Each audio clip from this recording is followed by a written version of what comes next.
लाभ मिलेगा किसको चुनाव में नहीं मिलेगा वो अलग का विषय है।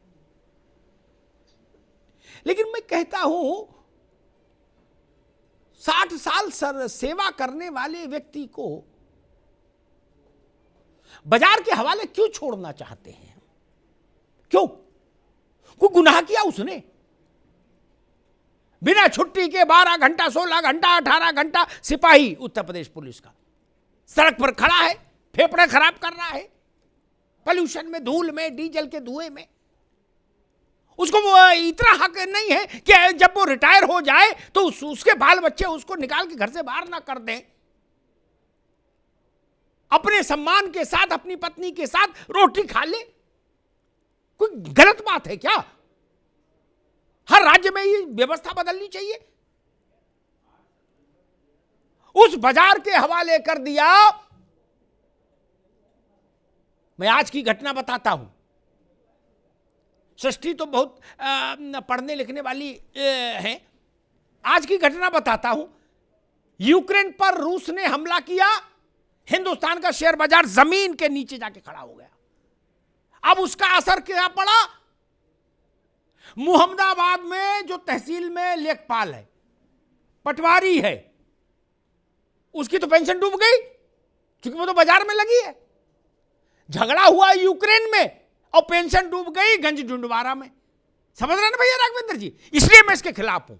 मुझे इससे कोई फर्क नहीं कि फायदा सपा को मिलेगा, बसपा को मिलेगा, प्रियंका जी को मिलेगा या भाजपा को मिलेगा।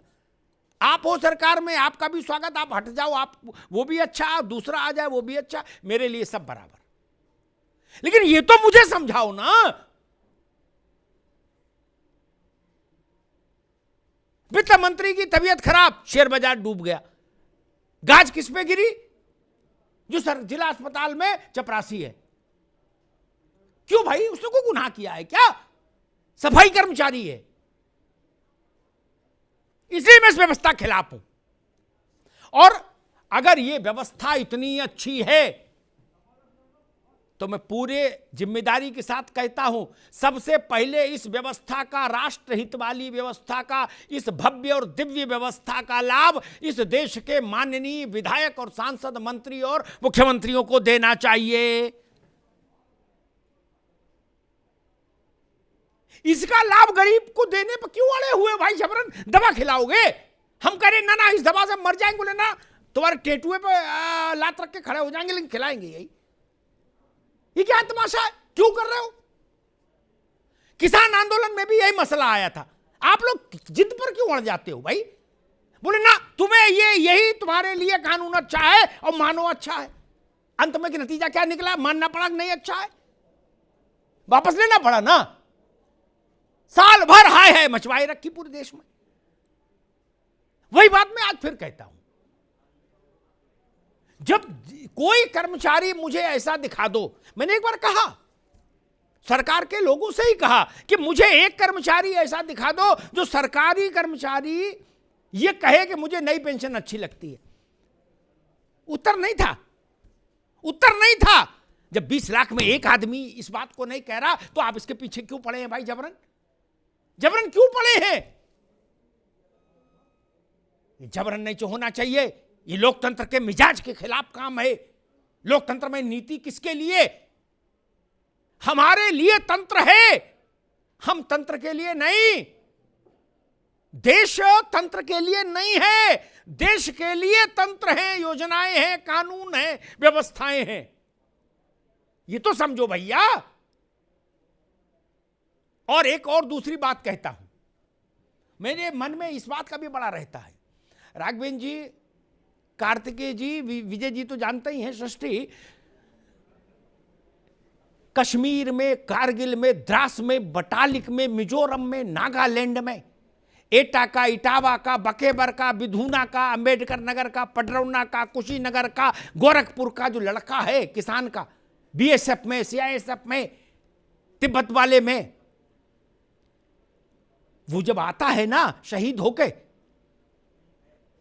तो 6 महीने पहले ब्याह हुआ, घर में पत्नी बहुरिया है, बुढ़े माँ बाप हैं, नई पेंशन स्कीम में चला गया। उसको शहीद का दर्जा तो आज तक लिखा पढ़ी में नहीं दिया, वो तो नहीं दिया।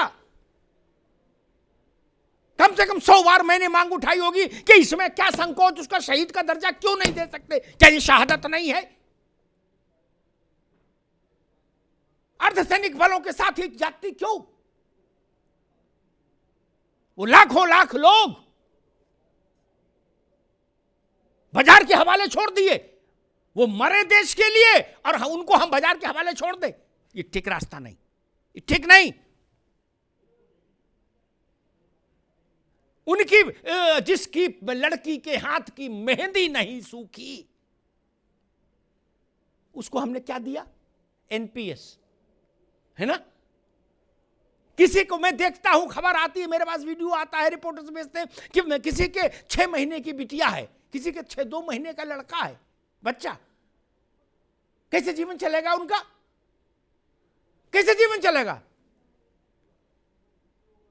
बाप किसान है, फटी धोती पहनते हैं, पांव में चप्पल नहीं है, वो क्या करेंगे? कहां जाएंगे?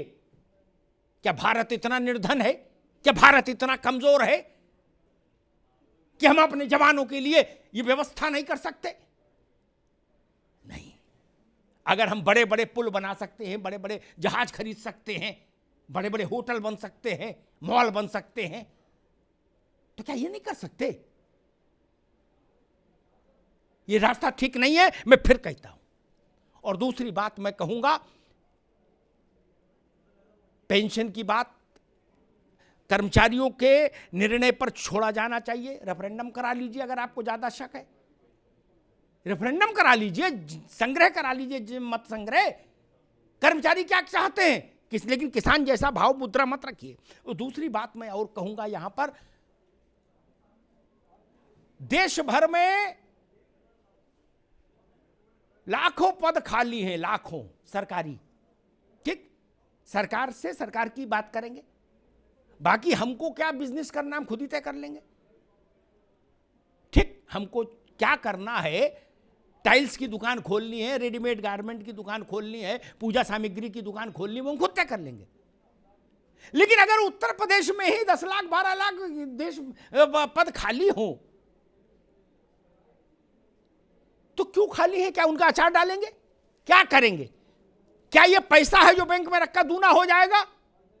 लड़का बुढ़ाया जा रहा, जवानी बूढ़ी हो रही और पद खाली है और सड़क पर लाठी चल रही है। ये त्रिकोण ठीक नहीं। फिर रिपीट करता हूं, पद खाली है, जवानी बुढ़ा रही है, सड़क पर लाठी चल रही है। ये दृश्य ठीक नहीं है। नई भर्ती हो और पुरानी पेंशन हो उसके साथ, इतना तो कर ही सकते हैं देश के लोगों के लिए। ये 60 साल देश में सेवा करते हैं, ये तो पाकिस्तानी नहीं है, ये तो खालिस्तानी नहीं है, हमारे आपके घर के बच्चे हैं। इसलिए इनके सम्मान के, इनका बुढ़ापा सम्मान से कटे, इसके लिए ये चीज जरूरी है। ये राजनीतिक नफा नुकसान का विषय नहीं है, ये कृतज्ञ देश की ओर से पैरामिलिट्री फोर्स के जवानों के लिए जरूरी है, कर्मचारियों के लिए जरूरी है। और जवानी को काम मिले, ये ख्याल रखिए, वो बुढ़ा जाती है तो फिर अच्छा नहीं होता। उत्तर प्रदेश में ये भर्तियां लटकने भटकने अटकने का जो दौर था, 2011-12 की भर्ती 20 तक लटकी, 22 तक लटकी, बुढ़ा नहीं जाएगा। 25 साल में जिसने अप्लाई किया वो 35 का हो गया। ये व्यवस्था दुरुस्त होनी चाहिए ताकि समय पर रोजगार मिले। धन्यवाद।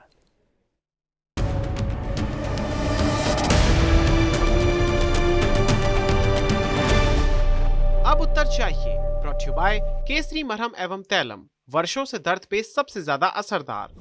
And Prayag PTMT bath fittings and accessories, quality बेमिसाल, लिख के ले लो।